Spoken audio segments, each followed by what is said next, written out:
Olá, tudo bem? Sejam todos muito bem-vindos ao programa UFSciência. Confira agora o que a gente vai conhecer nessa edição. Experimento da Universidade Federal de Sergipe avalia reuso de água de esgoto para irrigação da palma forrageira. Pesquisa da UFES projeta faixas de proteção à erosão costeira no delta do Rio São Francisco. E mais, você vai entender como a pandemia da Covid-19 provocou uma redução nos casos de hanseníase no Brasil. Centro de Animais Silvestres da UFES completa 1 ano de trabalho no campus do Sertão.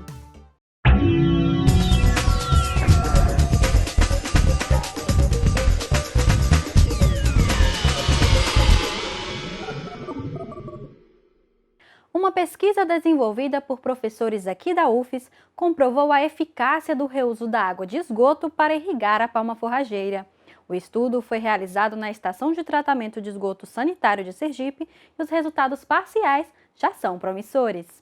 O projeto Reuso de Água Residuária no Semiárido é um projeto que vem em parceria com o Instituto Nacional do Semiárido, o Ministério do Desenvolvimento Regional, junto com a Universidade Federal de Sergipe, aqui no estado de Sergipe. Ele conta ainda com parcerias com órgãos estaduais, como a DESO, que é a Companhia de Saneamento do Estado de Sergipe, e com as secretarias de agricultura, como a Secretaria de Agricultura do município de Nossa Senhora das Dores. Município que a gente escolheu para realizar o estudo em virtude da presença da estação de tratamento de esgoto. Todo o esgoto do município de Nossa Senhora das Dores é direcionado para a estação elevatória. Essa estação elevatória ela tem bombas robustas que recalcam esse efluente até a ET, a estação de tratamento de esgoto. Na ET, ela passa pelo processo do gradeamento, que é um tratamento primário, retendo os sólidos grosseiros, posteriormente retendo a areia e direcionando ao DAFA, que é o digestor anaeróbio de fluxo ascendente. O efluente aqui sai do DAFA. Na saída do DAFA, ele vem diretamente para a lagoa de estabilização, posteriormente filtro, depois do filtro vai para a cloração, onde é inserido o cloro para eliminar os patógenos, no caso os coliformes fecais.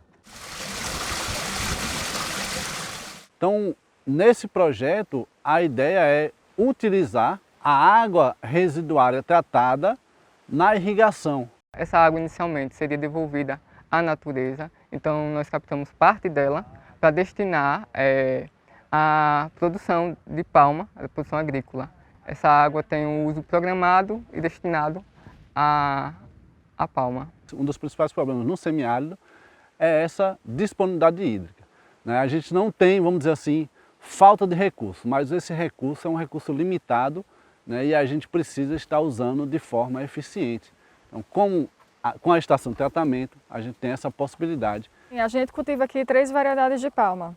A orelha de elefante mexicana, a baiana, que o pessoal também conhece como Ipa sertânea, e a miúda. A miúda é um pouco mais conhecida porque é um pouco mais cultivada no estado, mas a orelha de elefante e a baiana são um pouco cultivadas. A palma é uma cultura muito importante para garantir a seguridade na alimentação, tanto animal quanto humana. Ela já é implantada em toda a região semiárida, então suplementar essa produção com a irrigação seria um dos objetivos, destinar essa água para poder melhorar então essa produção. Como por exemplo a baiana, a gente já está vendo alguma resposta dela a esse calor iminente que veio surgir depois do final das chuvas. Também a questão da irrigação, a gente tem uma parcela que está sendo irrigada com o esgoto e outra que não está sendo irrigada. E com isso a gente vê a resposta da irrigação para a palma. E a questão de adubação. Parte do plantio vai ser adubado com adubação mineral e parte não vai ser adubado. Assim a gente consegue isolar os fatores e avaliar a resposta de um plantio irrigado com água residuária em relação ao plantio cultivado aos modos convencionais. Então a tecnologia tem sido uma grande aliada desse projeto, uma vez que ela vai ajudar na tomada de decisão final em relação ao monitoramento dessas plantas que estão aqui sendo conduzidas em campo. Utilizaremos aqui veículos aéreos não tripulados, como o drone, que vai nos ajudar no monitoramento, no desenvolvimento da cultura e verificar como está o estado hídrico dessas plantas, que estão sendo submetidas ao uso dessa água residuária. Com essa irrigação, com essa água residuária, a gente vai conseguir reduzir o ciclo produtivo dela, que geralmente dura em torno de 24 meses. Vamos reduzir para 18 ou 12 meses, a depender do tratamento que está sendo utilizado. E toda essa produção ela vai ser convertida em forragem, né, para alimentação do gado leiteiro, do pequeno ruminante, mas também ela pode beneficiar produtores, né, com a doação de mudas e replicar áreas, né, para continuar com esse incentivo à utilização da palma forrageira, além das leguminosas que fazem parte do consórcio, né, que é a gliricídia e a leucena, que é um aporte nitrogenado muito interessante dentro da dieta desses animais. Para nós é de grande importância. Primeiro, vai para o meio ambiente, que está tratando o esgoto, que está aí a céu aberto, que antes não era tratado, né? E vai ter o reuso dessa água para alimentação, para irrigação e alimentação de animais, que vai ajudar principalmente aos pequenos produtores, né? Na sua composição da sua alimentação para os seus animais. A gente pretende expandir um pouco a nossa área, como tem área disponível aqui na estação de tratamento de esgoto, a gente pretende plantar o milho e avaliar tanto a produtividade como a resposta do milho à irrigação com água residuária tratada. Esse reuso da água vai ter um efeito ambiental, né? A gente vai estar garantindo aí uma melhor qualidade, né, para os nossos mananciais, né, com a água residuária tratada. Além de estar aumentando a disponibilidade hídrica, a gente vai estar também produzindo a forragem que vai ser usada para a produção de animais, né, animais domésticos, para a produção de leite, produção de carne, que é o grande potencial, né, agrícola da nossa região, da região semiárida aqui, no Sergipe.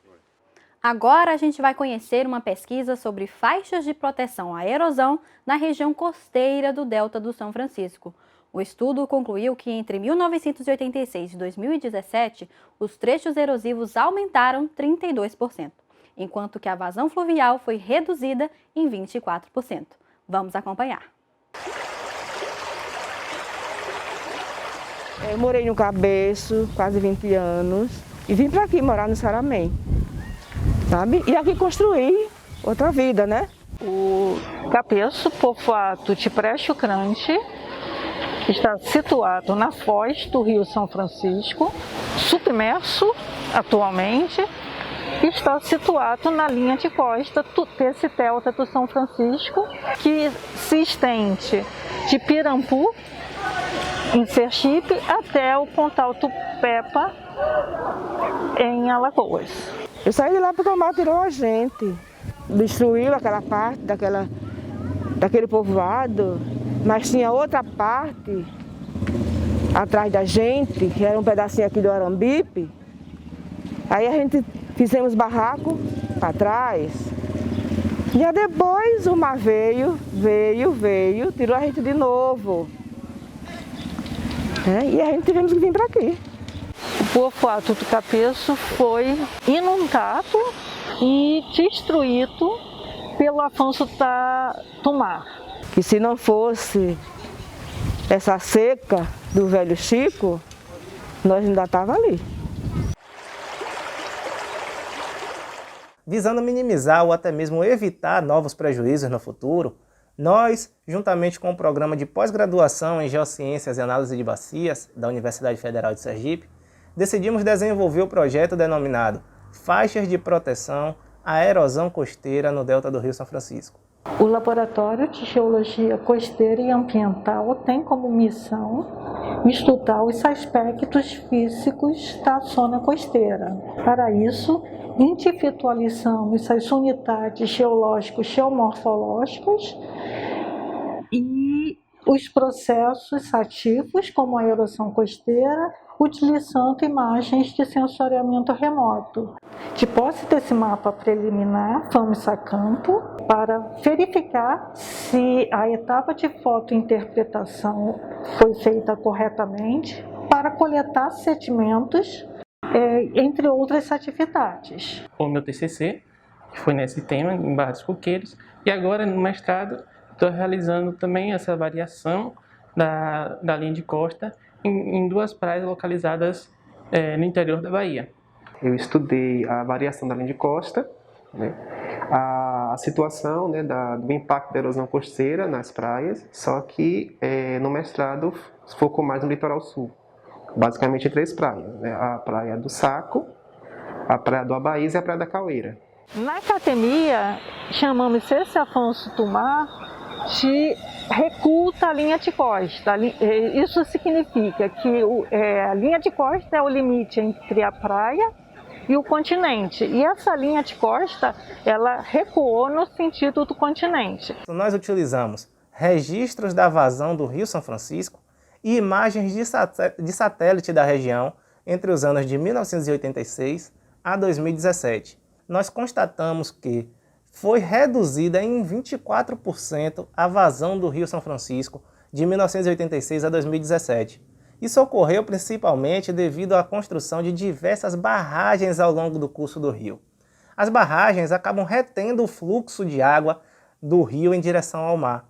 E juntamente com isso acaba retendo a quantidade de areia e lama que se desloca do rio para a linha de costa. Então, se está faltando areia na linha de costa, a linha de costa tende a recuar. Por isso, essa redução de 24% da vazão do Rio São Francisco ocasionou um aumento de 32% em trechos do delta do Rio São Francisco em estado de erosão costeira, em estado de vulnerabilidade ao recuo da linha de costa ou avanço do mar. Todas as pessoas que viveram desse velho São Francisco sofreu. Era só a água do mar, não era do rio não, era só do mar. Era a força do homem, do mar. No lado alagoano do delta do Rio São Francisco, o recuo, as taxas de recuo chegaram até 55 metros por ano. Já no lado sergipano, essa taxa foi ainda maior, podendo chegar até 153 metros por ano de recuo. Essas taxas foram utilizadas para calcular as faixas de proteção costeiras, que no lado sergipano do delta do Rio São Francisco, determinaram que a largura de segurança seria, a partir da linha de costa em direção ao interior do continente, um recuo de 3.600 metros para que as ocupações humanas estivessem em segurança até o ano de 2037. E no próximo bloco a gente vai falar sobre a queda do número de casos de hanseníase e sobre o Centro de Animais Silvestres da UFES. Até mais!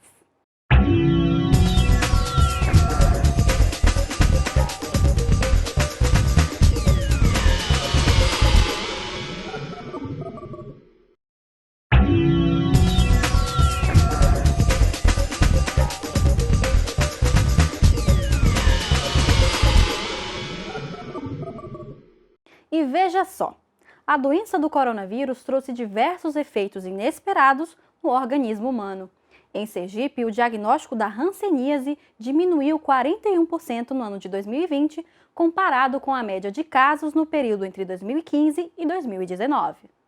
A pandemia de Covid-19 trouxe implicações para todos os sistemas de saúde globalmente. Então, nas doenças negligenciadas, como é o caso da hanseníase, tem um impacto negativo no diagnóstico e acompanhamento desses pacientes, quer seja pelas mudanças culturais ocorridas em decorrência da pandemia, como isolamento, distanciamento, medo de contaminação pelo novo coronavírus, quer seja pelas alterações instituídas no âmbito das redes de atenção à saúde. Então, todas essas questões operacionais, elas implicam no não diagnóstico de novos casos da doença. Para avaliar se de fato a pandemia estava impactando nesse diagnóstico da hanseníase do Brasil, nós coletamos dados da doença de todos os estados do Brasil, isso no período de 2005 a 2019.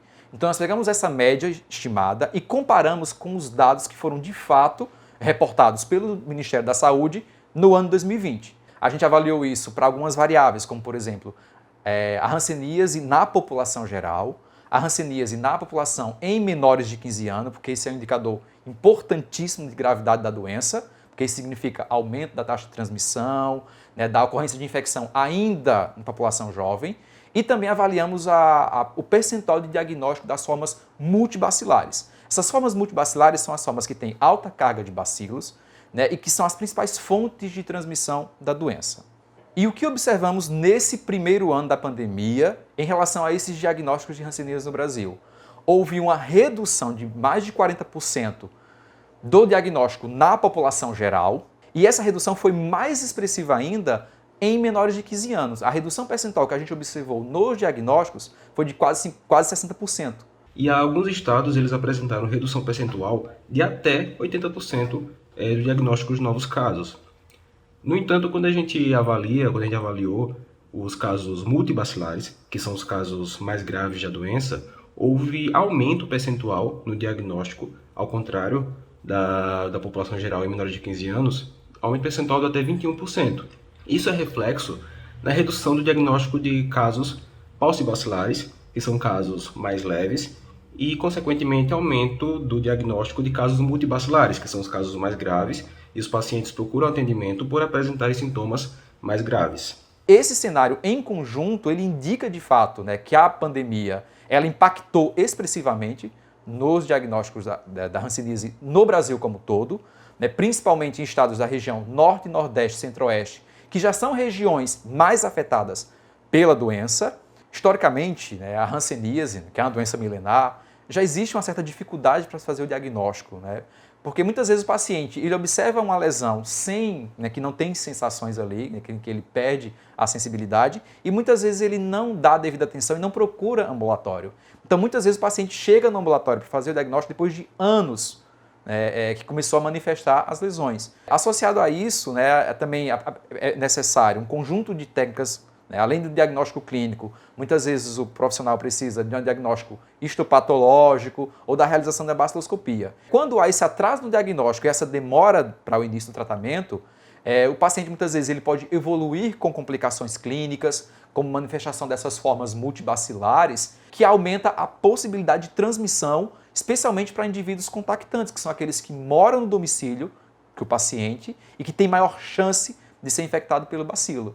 O Brasil é o único país do mundo que não alcançou a meta de eliminação da doença enquanto problema de saúde pública, mesmo sendo uma doença que tem tratamento e que é curável. O tratamento é ofertado gratuitamente pelo Sistema Único de Saúde do país, bem como acompanhamento médico e interdisciplinar desses indivíduos acometidos. O que a gente acredita que vem acontecendo, na verdade, é uma subnotificação dos casos.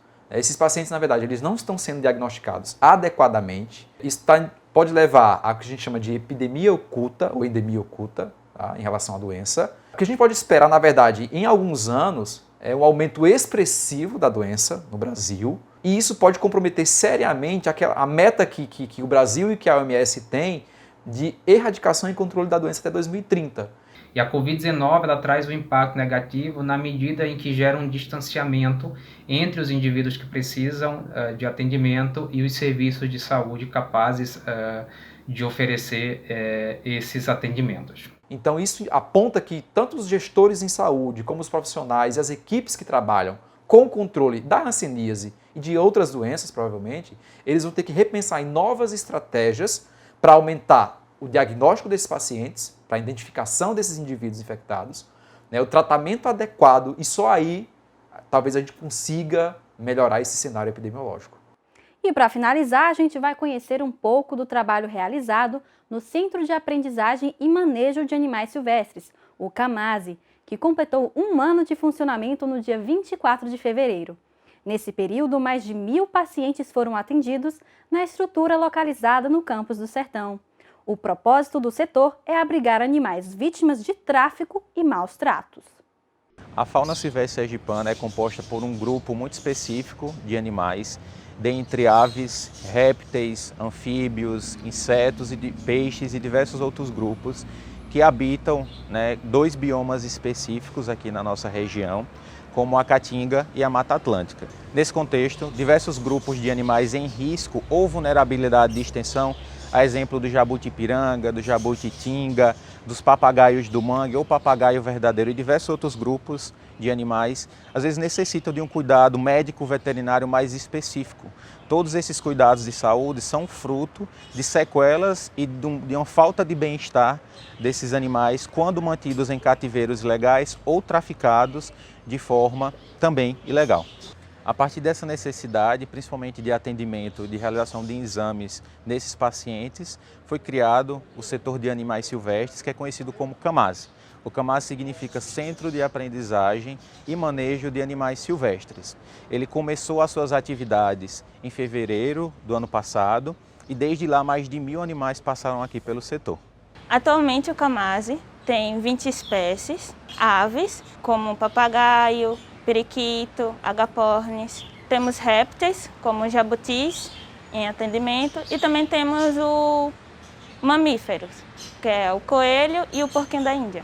O CAMAS ele fica situado no município de Nossa Senhora da Glória, que é o primeiro município localizado no sertão sergipano. Ele fica dentro da Universidade Federal de Sergipe, prestando atendimento clínico veterinário, principalmente para animais encaminhados pelos órgãos ambientais, como a ADEMA, Polícia e IBAMA, mas também presta um serviço para a comunidade, principalmente pessoas em vulnerabilidade social. Entre esses serviços, nós podemos destacar o carro-chefe, que é o atendimento clínico, no qual esses animais eles são avaliados detalhadamente, no qual nós buscamos sempre um diagnóstico ou alguma patologia que está envolvida. As pessoas que possuem esses animais que estão com algum quadro patológico podem buscar o serviço também aqui da universidade, buscando principalmente a clínica veterinária, que vai encaminhar aqui para o setor de silvestres, que é o CAMAS. Desde o retorno das nossas atividades aqui no CAMAS, nesse ano 2022, nós já tivemos cerca de 60 casos. Dentre esses 60 casos, tivemos um grupo em específico, foi o grupo composto por 8 jabutis, que eles foram encaminhados pelos médicos da ADEMA para tratamento de restauração de carapaça. O CAMAS é referência nesse tipo de tratamento, onde a gente utiliza materiais específicos e sintéticos que se assemelham muito à estrutura da carapaça do animal. Com isso, o animal consegue ficar com esse material o restante da sua vida e ter uma expectativa de vida muito maior. Um outro caso interessante foi um atendimento à comunidade dessa coelhinha aqui.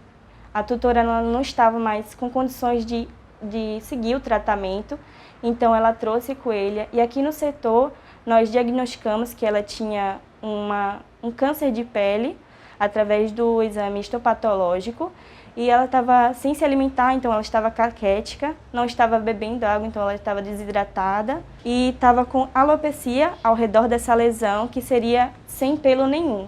Após o tratamento, que foi feito por mim, por eu ter adotado a coelha, então estava tendo um atendimento supervisionado, a gente está vendo a evolução desse caso, ela está voltando a ter os pelos, a inflamação está diminuindo, então nós particularmente achamos que está com um prognóstico muito bom.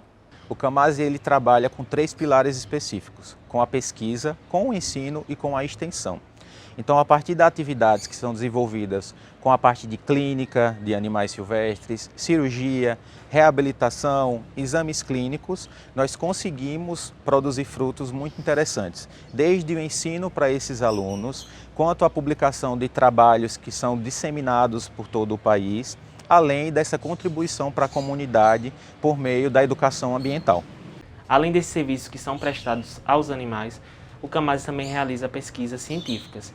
Essas atividades elas ocorrem em diferentes linhas de pesquisas, desde as análises clínicas veterinárias, parasitologia e os estudos das doenças parasitárias e também o desenvolvimento de tecnologias voltadas para a reabilitação de animais silvestres. Dentre as pesquisas desenvolvidas, temos as de restauração de carapaças em jabutis, onde testamos protocolos de restauração e disponibilizamos para a comunidade científica através de artigos científicos, capítulos de livros e também resumos.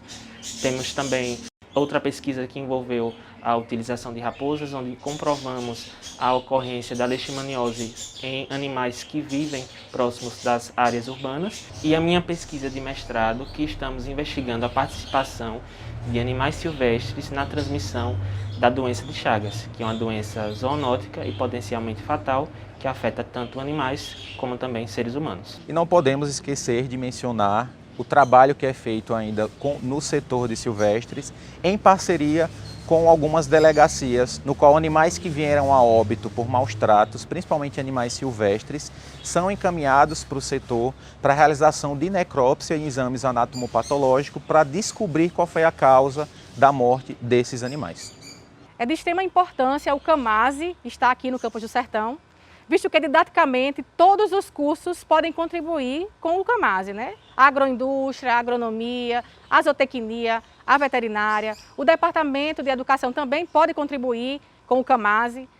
Didaticamente, os alunos eles podem utilizar esse laboratório para conhecimento, né? Assim como a comunidade externa, que podem vir para cá conhecer como é que funciona o nosso campus, como é que funciona o CAMASE. Então, a vinda do CAMASE para cá trouxe para o Campus do Sertão maior visibilidade, tanto para aqueles alunos que ainda querem entrar nos nossos cursos, né, como aqueles que já estão aqui e que podem utilizar desse grande laboratório para as suas atividades nos seus cursos.